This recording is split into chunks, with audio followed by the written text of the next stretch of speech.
Hello there, this is Jedi Master Daniel 96, and in today's video, I am finally reviewing Indiana Jones and the Dial of Destiny. So we've made it here to the Dial of Destiny, the fifth and final installment in the Indiana Jones series, and I reviewed the previous four indie films on this channel as I rewatched them in preparation for this movie. So that's that there, and I'll link the playlist down below for you to check out. And as I mentioned in my Raiders review, that as a Star Wars fan, you have to have that indie love because Indiana Jones is the second biggest franchise from Lucasfilm, as both Star Wars and Indiana Jones are created by George Lucas. And Star Wars Explained did a pretty good video on the Star Wars and Indiana Jones Easter eggs in each Star Wars and indie media, which I'll link that down below for you to check out after this video as well. It is a pretty good video and I would recommend it. So, with all the rambling out of the way, how I'll do this review is I'll kind of give an overview and I most likely could jump ahead to certain things from it. So, I mean, this isn't going to be scene by scene sort of thing, but I will sort of give overview and then talk about certain things from the movie and all that. So, there will be spoilers, so you've been warned.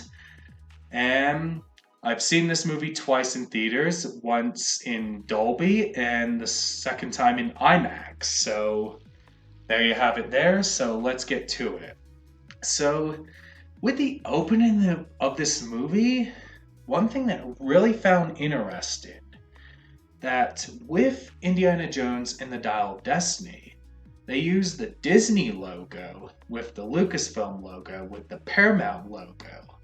Then when seeing that, I was like, interesting with the Disney logo.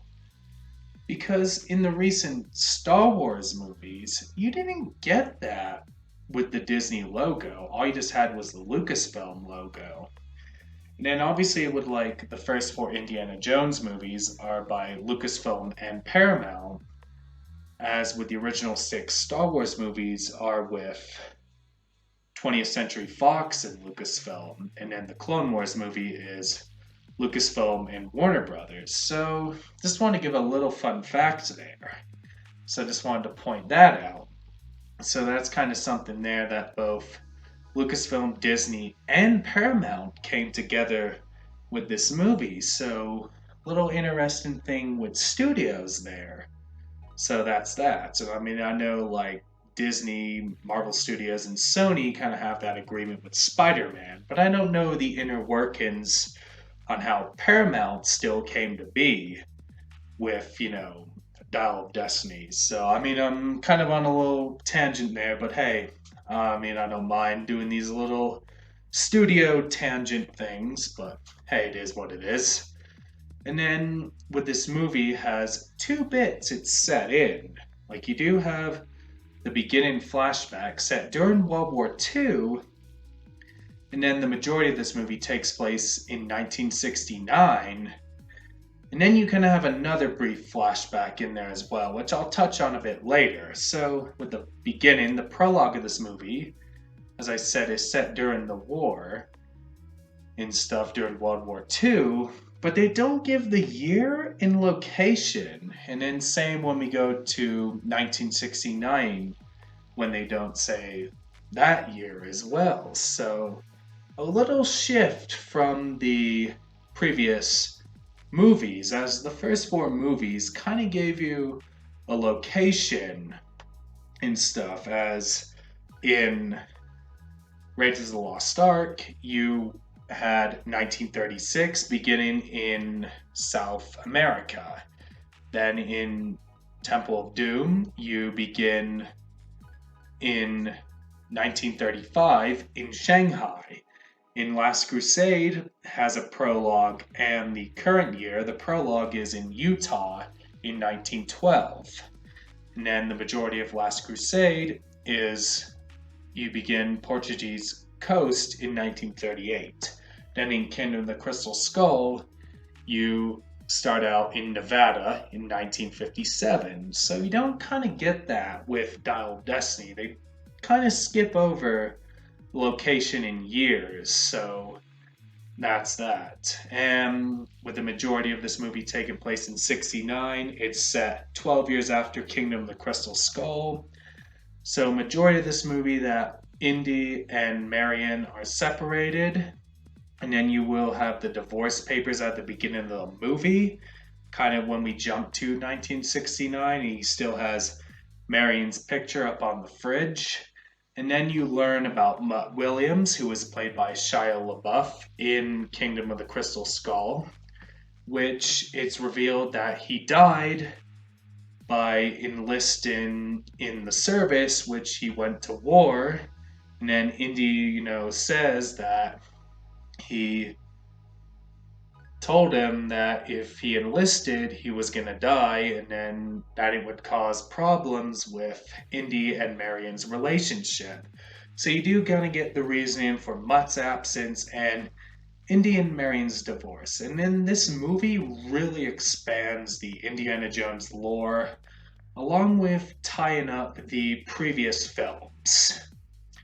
So, you do have like two lines, "It belongs in a museum," which is a reference to The Last Crusade. And then you have a bit where Indy and Helena are in the cave, looking for Archimedes' tomb, events from the Temple of Doom, when you have to drink blood, and then the torture with voodoo and all that stuff. So you do have that reference there. And then obviously expanded on what happened after Kingdom of the Crystal Skull.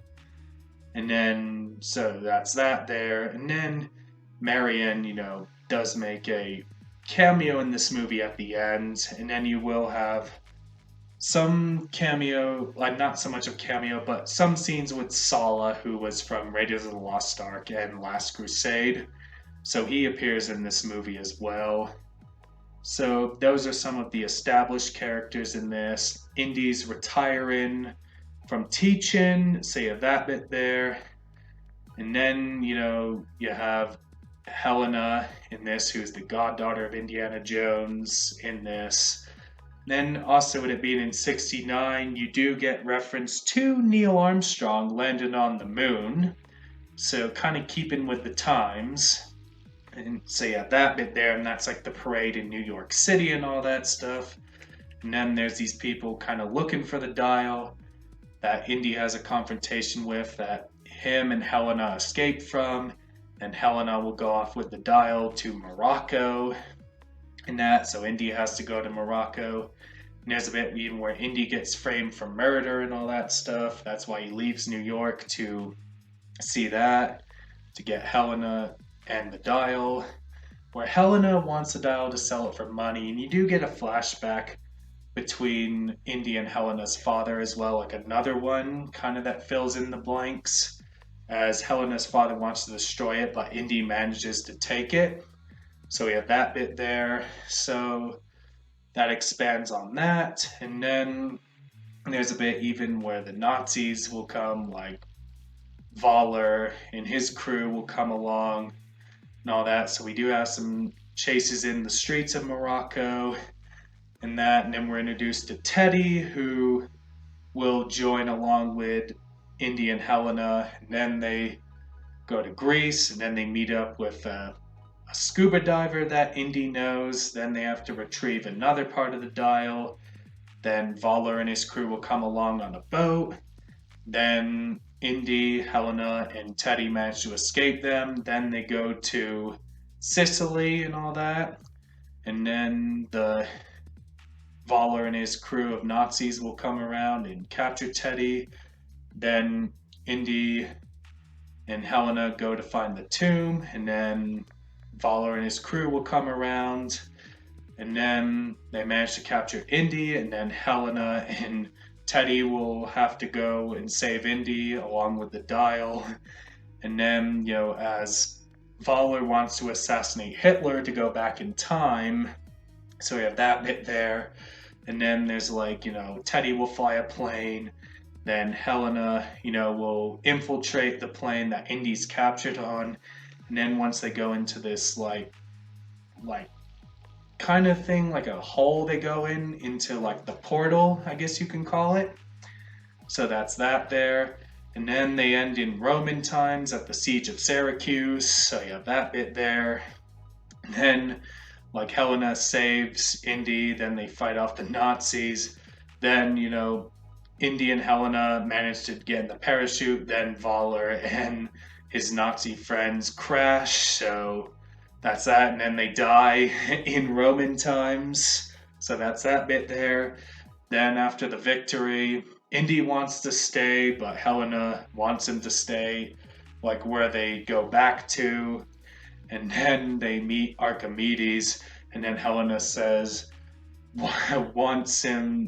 wants Archimedes to say no to Indy staying. And then there's a bit, Helena knocks out Indy, and then he wakes up back in his apartment, and then that's where we see Marion and all that. And then you kind of see Indy and Marion sort of reconcile their relationship and all that. And there's a bit kind of where the hat is hanging on the like laundry hanging thing, and then there's a bit where it's about to fade to black, and then Indy grabs it. And then that's kind of an overview of the movie, and then my thoughts on this movie. I really did enjoy this movie, and I had a lot of fun. It was my most anticipated movie of this year, and I was hyped. It was up there of how hyped I was for The Force Awakens back in 2015. When Disney bought Lucasfilm in 2012, as we were going to get more Star Wars with that, I wondered, were we going to get more Indiana Jones? And the answer was yes. I know they did have an Indiana Jones 5 for years. Even when smack dab, when the sequel trilogy and the standalone movies were coming out, they would be announcing an Indiana Jones 5, and then it kept getting delayed, and then here we are, as we have experienced an Indiana Jones 5 with Indiana Jones and the Dial of Destiny, and I'd probably rate this movie a 9 out of 10. So that does it for me in this video. Don't forget to like this video, subscribe to the channel, comment what you think down below. Did you like this movie, not like this movie, were you indifferent? Let me know your thoughts down below, and hold on to your potatoes, and tell your friends to subscribe, and follow me on Twitter, DanRS87, Instagram, JMD96_YT, Facebook, JamMasterDaniel96, and have a great day.